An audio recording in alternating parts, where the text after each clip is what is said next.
There were some things I didn't like about officials, and I'm sure there were some things that officials didn't like about me. So this isn't a one-way street. But a referee that didn't have a personality, that was just kind of blah, that was there, that looked like he didn't love the game. That would bother me, and I wasn't the only one that bothered. We coaches talk just like referees talk. We say, hey, we got this guy tonight, man, Mr. Happy. It's like that type of thing. And so, you know who they are. You get to know who they are, and then, hey, coaching, you make the wrong substitution, you call the wrong play, you call a man play against zone. You do a lot of things during the game. The game's so quick that, it's not like football, where you got 30 seconds to digest everything between each play. So you're going to make some mistakes as a coach. Referees miss some calls, and great referees miss calls.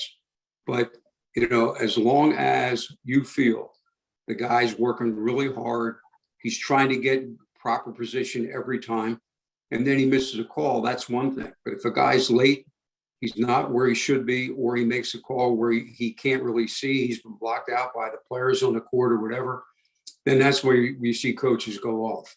And I think most coaches feel that way. Most coaches I knew still know they do feel that way, and they appreciate the efforts of coaches, for being in position. And sometimes it's really hard because if you're that trail official and all of a sudden there's a steal and a fast break, hopefully you get an angle where you can see it, because a lot of times at the end of that fast break, the defender tries to strip the ball out of the player's hands that's going up for the shot. And that's a tough one to call, whether there's contact, no contact, or whatever. But, it's about being in position most of the time, and, getting back to the basketball sense, just know how the game's going. Don't call 3 seconds in the 39th minute of a college game if you haven't called it the whole game, for instance. That really drives you nuts as a coach. And, things like that. And you just want the same call. I think, and you're paranoid, when it's your team, you're rooting for your team in addition to coaching your team. So you're going to see things a little differently sometimes.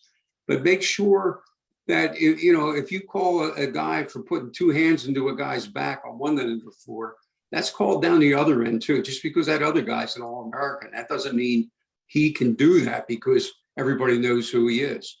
And that's what young coaches fear. That's what you want from your officials as a young coach. Sure, you'd like to get a break, but all you want is a level playing field. That's what you're looking for.